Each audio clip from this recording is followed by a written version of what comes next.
오늘의 하늘 말씀은 제1성서의 이사야과 제2성서의 로마서입니다. 먼저 이사야 말씀을 읽겠습니다. 나의 말을 들어라. 정의를 추구하고 야훼를 찾는 자들아, 너희를 떼어낸 바위를 우러러보고 너희를 파낸 동굴을 쳐다보아라. 너희 조상 아브라함을 우러러보고 너희를 낳아준 사라를 쳐다보아라. 내가 부를 때 그는 혼자였으나 나는 그에게 복을 내려 자손을 번성하게 하였다. 그렇다. 야훼가 시온을 불쌍하게 보고 다 허물어진 그 모습을 가엾게 여기리라. 그리하여 그 황무지를 에덴처럼 만들고 그 벌판을 야훼의 동산처럼 만들어 흥겨움과 즐거움이 넘치고 감사의 노랫가락이 울려 퍼지게 하리라. 뭇 백성들아, 똑바로 나를 쳐다보아라. 부족들아, 내 말에 귀를 기울여라. 훈계가 나에게서 나간다. 나의 법이 뭇 백성의 빛이 되리라. 내가 세울 정의가 호련히 닥쳐오고 내가 베풀 구원이 비처럼 쏟아져 오리라. 내가 팔을 휘둘러 뭇 백성을 재판하면 바닷가 주민이 나에게 희망을 두고 나의 팔에 기대를 걸리라. 눈을 들어 하늘을 바라보아라. 땅을 굽어보아라. 하늘은 연기처럼 쓰러지고 땅은 옷처럼 헤어져 주민이 하루살이처럼 꺼지리라. 그러나 내가 베풀 구원은 영원하고 내가 세울 정의는 넘어지지 않는다. 이어서 제2성서의 로마서 말씀을 읽겠습니다. 그러므로 형제 여러분, 하나님의 자비가 이토록 크시니 나는 여러분에게 권고합니다. 여러분 자신을 하나님께서 기쁘게 받아주실 거룩한 산제물로 바치십시오. 그것이 여러분이 드릴 진정한 예배입니다. 여러분은 이 세상을 본받지 말고 마음을 새롭게 하여 새 사람이 되십시오. 이리하여 무엇이 하나님의 뜻인지, 무엇이 선하고 무엇이 그분 마음에 들며 무엇이 완전한 것인지를 분간하도록 하십시오. 나는 하나님의 은총을 받은 사람으로서 여러분 한 사람 한 사람에게 말합니다. 여러분은 자신을 과대평가하지 말고 하나님께서 각자에게 나누어 주신 믿음의 정도에 따라 분수에 맞는 생각을 하십시오. 사람의 몸은 하나이지만 그 몸에는 여러 가지 지체가 있고 그 지체의 기능도 각각 다릅니다. 이와 같이 우리는 수요는 많지만 그리스도 안에서 한 몸을 이루고 각각 서로의 지체 구실을 하고 있습니다. 하나님께서 우리에게 주신 은총의 선물은 각각 다릅니다. 가령 그것이 예언이라면 자기 믿음의 정도에 따라서 써야 하고, 그것이 봉사하는 일이라면 봉사하는 데 써야 하고, 가르치는 일이라면 가르치는 데 써야 하고, 격려하는 일이라면 격려하는 데 써야 합니다. 희사하는 사람은 순수한 마음으로 해야 하고, 지도하는 사람은 열성을 다해서 해야 하며, 자선을 베푸는 사람은 기쁜 마음으로 해야 합니다. 다 함께 로마서 12장 4절에서 5절 말씀을 읽겠습니다. 사람의 몸은 하나이지만 그 몸에는 여러 가지 지체가 있고 그 지체의 기능도 각각 다릅니다. 이와 같이 우리도 수요를 많지만 그리스도 안에서 한 몸을 이루고 각각 서로의 지체를 하고 있습니다. 이 말씀으로 귀한 깨달음과 결단이 있으시기를 바랍니다.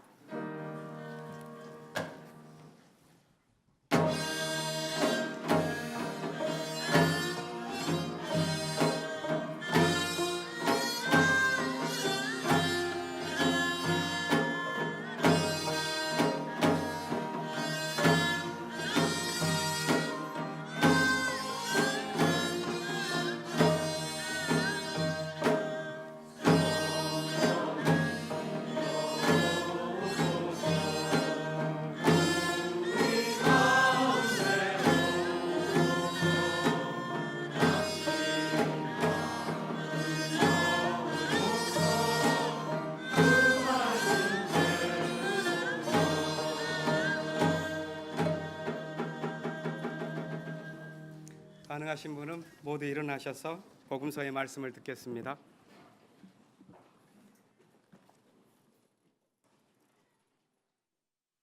예수께서 빌립보의 가이사리아 지방에 이르렀을 때에 제자들에게 사람의 아들을 누구라고 하더냐 하고 물으셨다.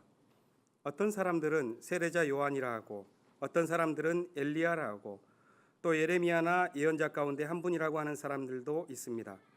제자들이 이렇게 대답하자 예수께서 이번에는 그러면 너희는 나를 누구라고 생각하느냐 하고 물으셨다.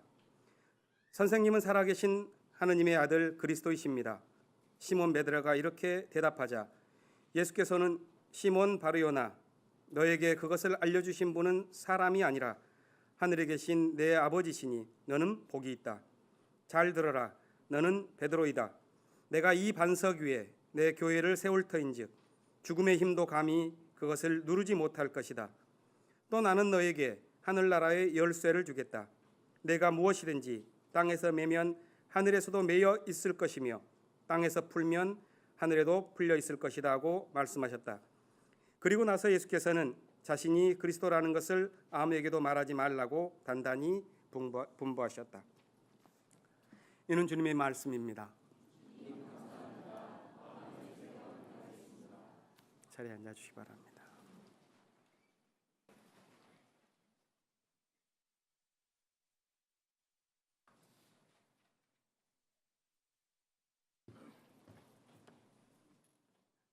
오늘은 총 3번의 하늘뜻 펴기가 이어집니다.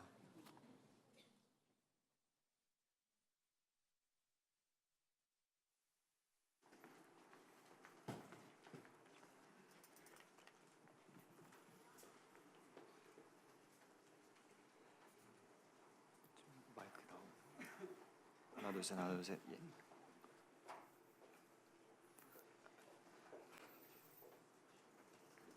돌.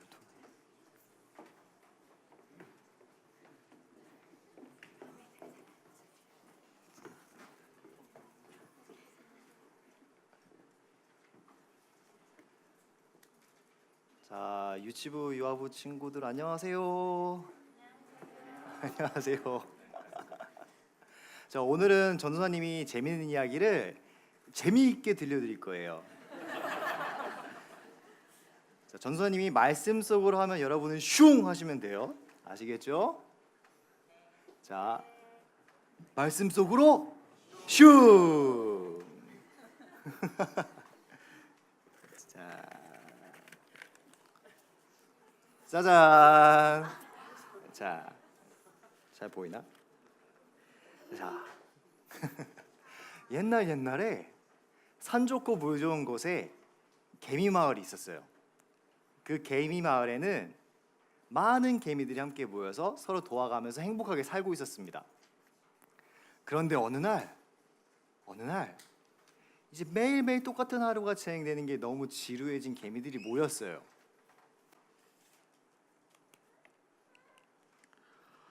아우, 지루하다, 지루해. 맨날 똑같은 하루만 진행되잖아. 뭔가 재밌는 일이 없을까?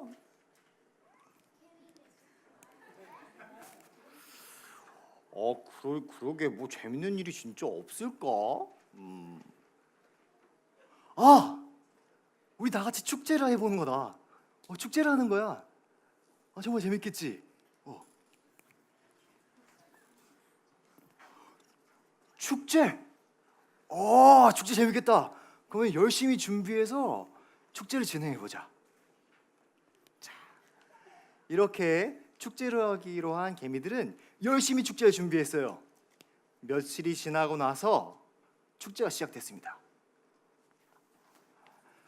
자, 여러분 이리로 오세요. 재밌는 댄스 파티가 펼쳐졌습니다.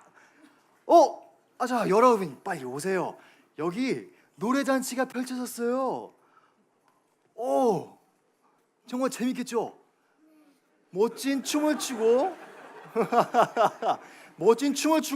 신나게 춤을 추고 신나게 노래도 부르고 너무 행복하게 즐거운 시간을 보내고 있었습니다. 그런데 이제 한참 놀다 보니까 이제 배가 고파진 거예요. 엄청 배고파진 거예요. 그래서 개미 친구들은 서로 맛있는 음식을 나눠 먹기 시작했어요. 맛있게 음식을 먹으면 항상 뭐가 생기죠? 우리 친구들? 뭐가 생길까요? 배! 쓰레기가 생겨요. 쓰레기. 먹고 나면 쓰레기가 생깁니다. 그래서 쓰레기가 점점 늘어나기 시작했어요. 그래서 밤이 되고 이제 축제가 끝났는데 이 개미들이 이 쓰레기를 발견하게 된 거예요. 아 근데 그 축제 다 끝나는데 이 쓰레기가 너무 많은 거 아니야? 근데 좀 치우기 귀찮다. 너무 힘든데.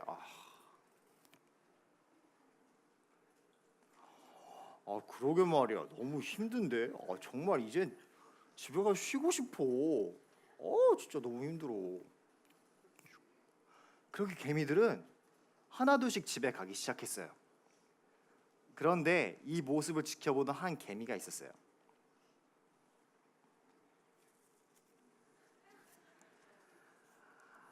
정말 쓰레기가 너무 많다. 정말 어떡하지? 근데 이 쓰레기가 내일까지 있으면 냄새가 너무 많이 날 텐데. 그럼 우리 친구들이 너무 싫어할 것 같아. 그럼 내가 그냥 치워야겠다 하고 이 개미는 청소를 열심히 했어요. 다음 날 날이 밝아서 개미들은 깜짝 놀랐어요. 아니 여기 있던 쓰레기가 다 어디로 갔지? 어디로 갔을까? 어떤 개미가 치웠나 보다. 그런데 어떤 개미가 치웠지? 다 집에 갔는데. 신기하다. 너무 고마운데. 그러면은 우리 그 청소하는 개미를 한번 찾아볼까? 자, 우리 친구들 같이 한번 찾아볼게요. 하나, 둘, 셋 하면 청소한 개미야 어딨니? 라고 하시면 됩니다. 알겠죠? 자, 하나, 둘, 셋. 청소한 개미야 어딨니? 정말 너무 부끄럽다. 진짜 너무 부끄러워. 너무 부끄러워. 사실은 내가 다 청소를 했어. 이 청소 안 하면 냄새도 너무 많이 날 것 같고 누군가는 꼭 해야 될 일 같아서 내가 열심히 청소를 했어. 이렇게 청소한 개미가 나와서 청소했다고 얘기하자 개미 친구들이 어떻게 했을까요? 정말 너무 고마워. 정말 넌 정말 좋은 개미구나 하면서 되게 칭찬을 해주면서 박수를 많이 쳐줬어요.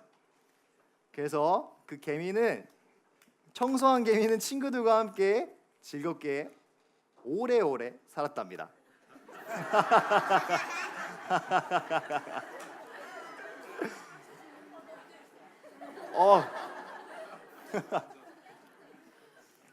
자, 우리 친구들 재미있는 축제를 즐기기 위해서는 노래를 잘하는 개미도 있어야 되고 춤을 잘 추는 개미도 있어야 돼요. 그리고 그곳을 깨끗이 치우는 개미도 있어야 됩니다. 눈에 보이는 곳에서 열심히 일하는 개미 친구도 있어야 되고 눈에 보이지 않는 곳에서 열심히 일하는 개미 친구가 있어야 돼요. 우리도 마찬가지입니다. 우리들도 마찬가지예요. 하느님께서는 우리에게 각각 다른 능력을 선물로 주셨어요. 선물로 주셨어요. 우리는 이렇게 한 친구 자기가 할 수 있는 일을 한 가지씩 할 수 있습니다. 자, 하느님께서 주신 소중한 선물을 향림교회 안에서 소중하게 사용할 수 있는 멋진 향림 어린이들이 됩시다. 알겠죠? 예?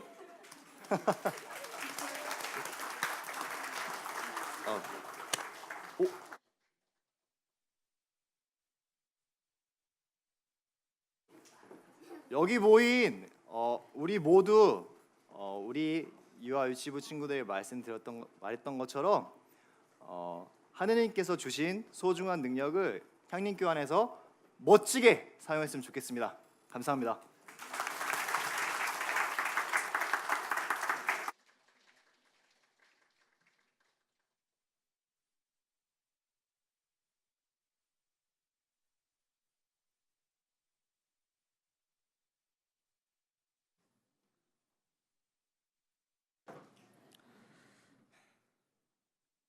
안녕하세요.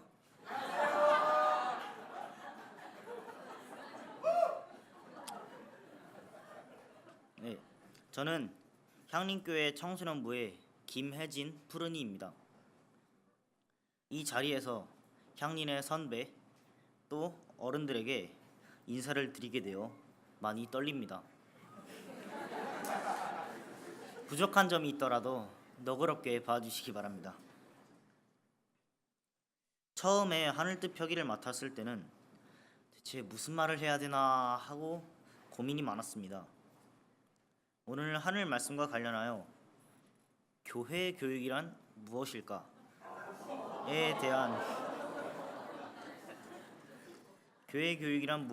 대한 푸른이의 생각을 이야기해 주셨으면 한다는 말씀을 들었습니다. 저 혼자 생각하기에는 쉽지 않아 우리 청소년부의 푸른이들에게 직접 물어보기도 했습니다. 그래서 지금부터 말씀드리는 내용은 우리 푸른이들이 생각하는 교회 교육으로 들어주셔도 좋겠습니다. 저는 이 향림교회를 세상에 얼굴을 비치기 전부터 다니기 시작했습니다. 어렸을 때는 그냥 아무 생각 없이 교회를 다녔는데 언제부터인지는 모르겠지만 나는 향림교회에 다니고 있다 라는 의식을 갖게 되었고 교회 교육이라는 말도 귀에 들어왔습니다. 처음에는 그냥 하늘뜻 펴기를 듣고 성서를 읽고 그 뜻이 무엇인지 아는 것 그냥 딱 이 정도로만 생각을 했는데 시간이 지나면서 교회 교육이란 단순히 그냥 듣고 읽고 그 뜻이 뭔지 아는 것 이 전부가 아니라는 사실을 깨닫게 되었습니다.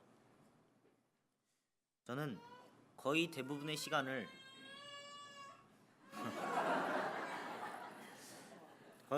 시간을 학교와 학원, 집, 그리고 교회에서 보내고 있습니다. 그 중에서 가장 많은 시간을 보내는 곳은 학교입니다.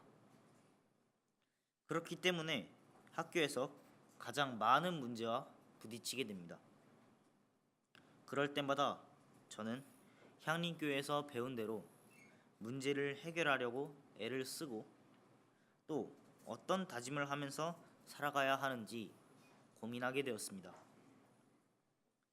향린 어린이부뿐만 아니라 청소년부에서도 약자의 인권이나 사회의 불의에 저항하는 여러 활동들을 통해서 자연스럽게 성숙된 정의로운 가치관은 더할 나위 없이 값진 것이라고 생각합니다. 향린에서 배운 것은 이뿐만이 아닙니다. 들살이나 낮꿈을 하면서 푸른이들, 선생님들과의 만남과 사귐은 너무나도 즐겁고 행복합니다. 특히 들살이에는 짝기도라는 프로그램이 있는데 이 시간에는 푸른이 전부가 한 명 한 명을 만나면서 서로의 고민을 나누며 기도합니다.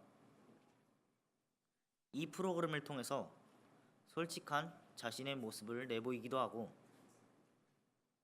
상대의 몰랐던 점도 알게 되는 참 좋은 시간입니다. 또 체육대회나 자연 예배를 가서 새로운 환경에서 새로운 주제로 예배를 드리는 것도 신선하고 재미있는 경험입니다. 하지만 그렇다고 해서 항상 즐거운 일만 있는 건 아닙니다. 낙꿈을 준비하는 과정에서 의견이 충돌되고 시간을 조율하기 힘들어서 애를 먹고 기분이 많이 상하기도 합니다. 하지만 그러한 모든 과정을 통해 많은 것을 배울 수 있고 그 배움을 통해 우리가 처한 환경에서 우리 교회가 고백하는 정의, 평화, 생명을 일구기 위해 애쓰고 있습니다. 이 모든 것을 배울 수 있는 향린이 있어 저는 정말 행복합니다. 교회 교육에 말씀드리기에 앞서 교육이란 무엇일까에 대한 고민을 해보았습니다. 교육은 평가를 받고 점수를 얻고 학업을 마치는 것뿐만이 아니라 단순히 지식의 습득뿐만이 아니라 인생의 경험을 얻는 것도 포함되어야 비로소 그걸 교육이라 할 수 있다는 생각이 들었습니다. 그러니까 저희 푸른이들이 즐겁게 놀고 자유롭게 지내는 것도 교육이라고 할 수 있다는 것이죠. 그런데 학교나 학원에서는 오로지 지식의 습득과 그에 따른 평가와 점수만을 교육이라고 가르치는 게 현실입니다. 그런 생활 속에서도 교회에 오면 마음이 편안해집니다. 우리가 서로 자유롭게 표현할 수 있고 순수한 마음으로 만날 수 있기 때문입니다. 저는 예수님을 우리 또래의 푸른이들과 선생님들의 마음속 나눔을 통해 만나고 있다고 생각합니다. 예수님을 닮으려고 애쓰는 사람들과 만나다 보면 또 다른 예수를 만날 수 있을 거라고 생각합니다. 앞에서 교회의 교육이란 무엇일까? 라는 질문을 저 혼자가 아니라 다른 푸른이들과도 나눴다고 말씀드렸죠? 예. 우리 푸른이들은 하나님의 뜻을 문자 그대로 외우다가 정작 의미를 파악하지 못하는 상태는 원하지 않습니다. 우리는 주체적으로 하나님의 뜻을 배워나가고 싶습니다. 우리 푸른이들이 생활 속에서 직접 하나님의 가르침을 찾을 수 있는 바탕을 교회에서 배우고 싶습니다. 아무리 옳은 일일지라도 앵무새 같은 삶은 원하지 않습니다. 만약 그렇게 된다면 하나님 나라의 일꾼이 아니라 노예가 되어버리고 말겠죠. 저는 하늘 뜻 펴기를 준비하면서 오늘의 하늘 말씀인 로마서 12장 1절부터 8절을 여러 번 읽어봤습니다. 그중 5절에 우리가 여럿이지만 그리스도 안에서 한 몸을 이루고 있으며 각 사람은 서로 지체입니다. 라는 말씀이 가슴에 와닿았습니다. 근데 지체라는 말이 뭔 뜻인지 잘 모르겠어서 찾아봤는데 몸의 각 부분을 뜻하는 말이었습니다. 교회가 몸이고 내가 그 몸의 한 부분인 거겠죠. 또 만약 제가 새끼손가락의 끝마디라면 이 손은 청소년부가 아닐까 생각해봤습니다. 우리를 말하는데 이렇게 좋은 표현이 있다는 게 참 신기했습니다. 왜냐하면 우리는 예수님 안에서 서로에게 반드시 한 부분이 되어줄 수밖에 없기 때문입니다. 그리고 정말 우리가 한 몸이라면 어느 부분이라도 즐겁거나 자유롭지 못하다면 그 몸 전체에 영향을 미칠 수밖에 없고 이건 우리가 그리스도 안에서 한 몸을 이루었다고 말할 수 없는 거라고 생각합니다. 우리가 그리스도의 몸이라면 그 몸을 이루고 있는 지체 하나하나가 즐겁고 자유로워야 되는 게 마땅하지 않을까요? 향림교회는 밖으로는 힘들고 어려운 사람들에게 자유를 찾아주기 위해 노력하고 있고 안으로는 서로에게 힘이 되어주려고 노력하는 교회라고 알고 있습니다. 그런데 가끔 그런 당연한 교회의 역할이 청소년부에게도 해당되는 걸까? 라는 의문을 품게 됩니다. 뭔가 우리의 목소리를 내려고 하면 항상 적당히 해라, 적당히 가라. 뭐든 이 적당히 하라는 말들 때문에 우리는 어느 순간 그래 그냥 적당히 하자 이런 생각 속에 머물게 되는 것 같습니다. 이런 생각은 많은 것을 배우고 스스로 해결하고자 애를 쓰는 푸른이들, 올바른 것을 지켜내기 위해서는 많은 어려움과 희생도 각오하고 싸워내야 한다고 배운 우리 청소년들이 가져서는 안 되는 것이라고 생각합니다. 향림교회 청소년부, 또 청소년부에서 이루어지는 교회 교육은 적당히 하라가 아니라 좀 더 적극적으로 너희들의 목소리를 내고 너희들의 권리를 찾게 도와야 한다고 생각합니다. 그래야만 푸른 이들이 향립교회의 한 지체이고 일원이라는 느낌을 받을 수 있을 것 같습니다. 교회에서만이라도 우리의 몸과 마음이 자유로워졌으면 좋겠습니다. 한 주 내내 학교와 학원 등으로 지친 푸른 이들이 점수와 경쟁에서 벗어나 진정한 친구를 만날 수 있는 교회 안에서 단 하루라도 마음 놓고 자유롭게 지낼 수 있었으면 좋겠습니다. 우리 교회가 그런 곳이 될 수 있도록 함께 가꾸어 나가 주시길 바랍니다.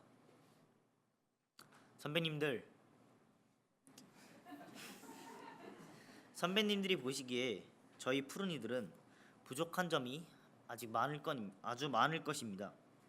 하지만 그래도 저희 푸른이들을 단지 배워야 되는 미성숙한 아이라고만 생각하지 마시고 엄연한 향린의 일원으로서 한 인간으로서 인격체를 갖고 있다는 것을 꼭 기억해 주십시오. 그럴 때 올바른 신앙을 키워내고 사회의 정의를 외칠 수 있는 멋진 어른으로 자라날 것입니다. 우리가 지금의 향림보다 더 많은 정의의 편에 서고 더 많은 약자를 대변할 수 있도록 저희를 위해 기도를 해주시고 많은 응원을 해주세요. 마지막으로 열정과 정성으로 저희 푸른이들을 위해서 애쓰시는 모든 분에게 감사의 말씀을 드리고 싶습니다. 그러면 이상으로 하늘 득표기를 마치겠습니다. 감사합니다.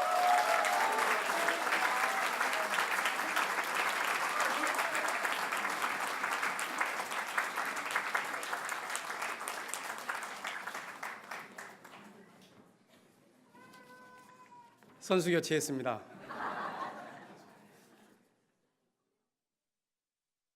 오늘 함께 예배드리는 어린이들 그리고 푸른이들 주님의 이름으로 환영하고 여러분을 축복합니다.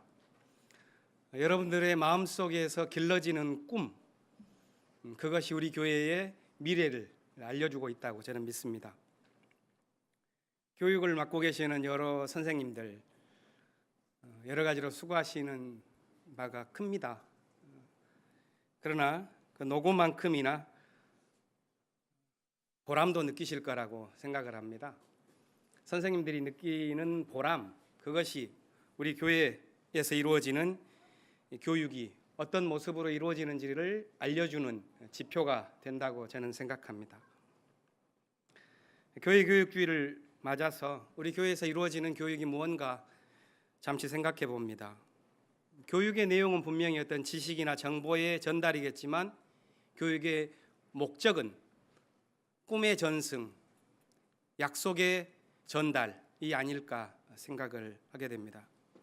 이전 세대가 길러왔었던 꿈이 다음 세대에게 전달되고 다음 세대가 그 약속을 이어받아서 보다 진취적인 창조를 해 나아가도록 돕는 것이 교육입니다. 그것이 우리가 교회 교육을 통해서 이루고자 하는 바가 아닐까 생각합니다. 지난주 청소년부에서 낙꿈 콘서트를 준비해서 멋진 시 낭독, 또 합창, 연극 보여주었습니다. 거기에서 제가 잠시 말씀을 나눌 수 있는 기회를 얻었는데요. 두 가지 꿈을 말씀드린 적이 있습니다. 첫 번째는 우리 교회에서 교육이 이루어질 수 있는 교회의 공간이 두텁게 만들어졌으면 좋겠다 하는 꿈입니다.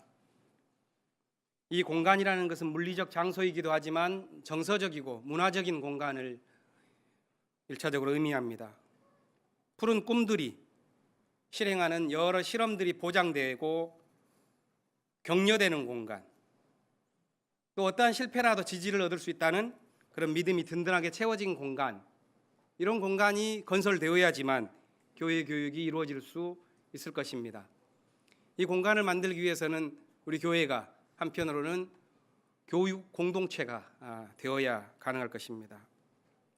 둘째는 이전 세대의 꿈이 다음 세대에 새롭게 이어질 수 있는 그런 흐름이 있어야 한다는 꿈입니다. 지난 60년 동안 향림교회가 길러왔었던 꿈이 앞으로 교회를 이어갈 새로운 세대에게 약속이 되어서 전달될 수 있다면 얼마나 좋을까 하는 그런 꿈을 저만이 아니라 아마 교우 여러분들도 꾸고 계실 것이라고 믿습니다. 향림교회가 이어갈 신앙의 유산이 있죠. 그것은 예수님을 따라서 낮은 곳에서 십자가의 길을 걷는 우리 기독교 신앙의 믿음의 도리를 굳게 지키고 나아가는 것입니다. 교회 교육주의를 맞아서 함께 예배드리면서 우리가 품고 있는 꿈, 그것을 성경 말씀에 잠시 비춰보고 또 우리 공동체가 세대를 넘어서 이어갈 수 있는 것의 실체가 무엇인가, 그것은 하나님께서 주신 약속이어야 한다 하는 사실을 함께 되새겨보는 시간을 잠시 갖겠습니다. 오늘 본문 이사야서 51장에서는 하나님의 약속이 선포됩니다. 어떤 사람들에게 약속이 선포되느냐, 1절을 보면은 정의를 추구하고 야훼를 찾는 사람들, 이렇게 말하죠. 이들에게 주어진 약속은 무엇인가? 하나님께서 정의로 구원을 결국에는 베푸실 것이라는 약속입니다. 내가 세울 정의는 호련히 닥쳐오고 내가 베풀 구원이 빛처럼 쏟아질 것이라는 그런 약속, 우리는 이 약속 위에 서 있는 것입니다. 마테오복음서 본문에도 예수님께서는 약속을 대화하십니다. 그 약속은 다음과 같은 베드로와의 대화를 통해서, 제자들과의 대화를 통해서 형성되고 있습니다. 예수님께서 제자들에게 물었습니다. 사람의 아들을 뭐라고 하더냐? 제자들이 이렇게 대답합니다. 어떤 사람은 세례자 요한이요, 어떤 사람은 엘리야요, 어떤 사람은 예언자 중에 한 명이라고 말하는 것 같습니다. 그러자 두 번째로 질문을 하지요. 너희들은 나를 누구라고 생각하느냐? 그러자 베드로가 대답합니다. 당신은 그리스도시요 살아계신 하느님의 아들입니다. 그때 베드로를 통해서 모든 교회를 향한 예수님의 약속이 주어집니다. 바르요나 시몬아, 내가 복이 있다. 너에게 그것을 깨닫도록 한 것은 피와 살이 아니다. 하나님이다.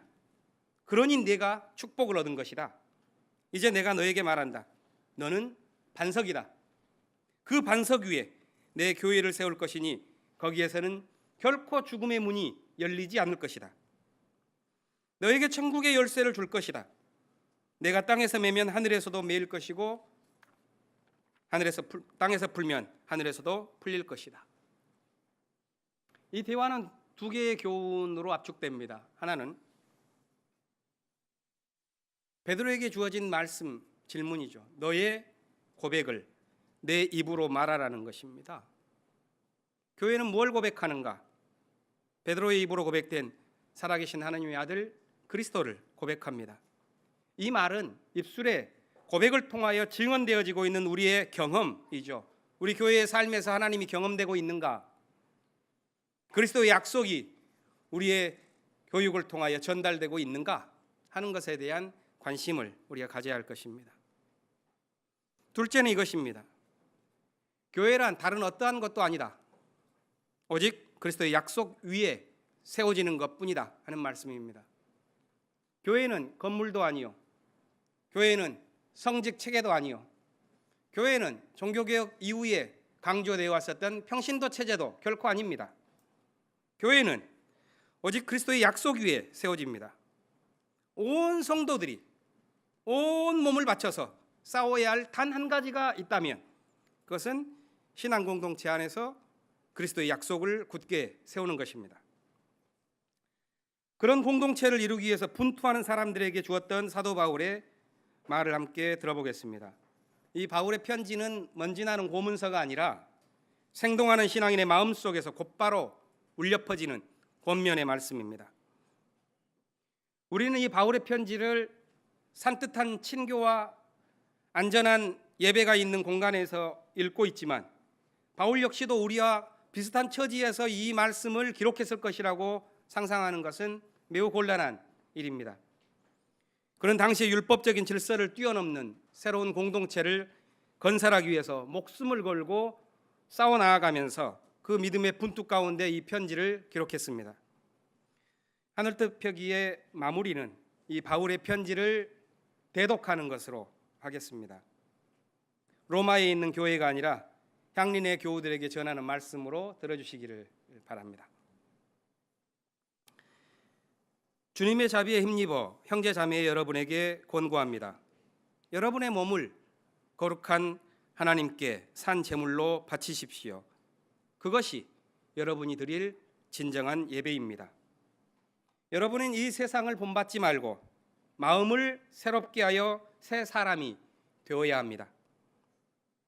그렇게 해야지 하나님의 뜻이 무엇인지 분별할 수 있고, 무엇이 선한지 분별할 수 있고, 무엇이 하나님을 흡족하게 하며 무엇이 온전한 삶인지를 분별할 수 있게 될 것입니다.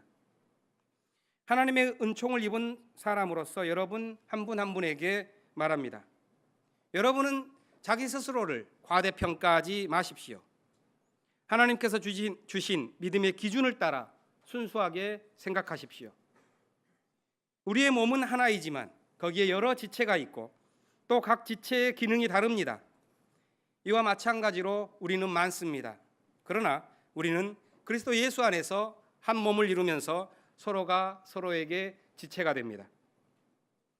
하나님께서는 은총을 따라서 우리 각 사람에게 은사를 내려주셨습니다. 믿음의 분량을 따라하는 예언이 있고, 오직 섬기는 일로서 섬기는 사람이 있으며, 가르침에 힘쓰는 가르치는 자가 있고, 격려하는 일에 힘쓰는 격려자가 있고, 관용의 마음으로 베푸는 사람이 있고, 열성을 갖고 지도하는 사람이 있고, 생기를 북돋는 자선을 베푸는 사람들이 우리 가운데 있습니다. 바울은 이렇게 한 몸을 이룬 그리스도의 공동체가 어떠한 모습인지를 우리에게 제시합니다. 다양한 은사를 가진 사람들이 그리스도 안에서 한 몸을 이루고 그리스도의 약속 위에서 공동체를 세워야 한다는 것을 권면합니다. 우리 교회 역시도 이 약속 위에 굳게 서서 믿음의 공동체를 아름답고 풍성하게 갖고 나아갈 수 있기를 기원합니다. 우리 함께 침묵으로 기도하겠습니다.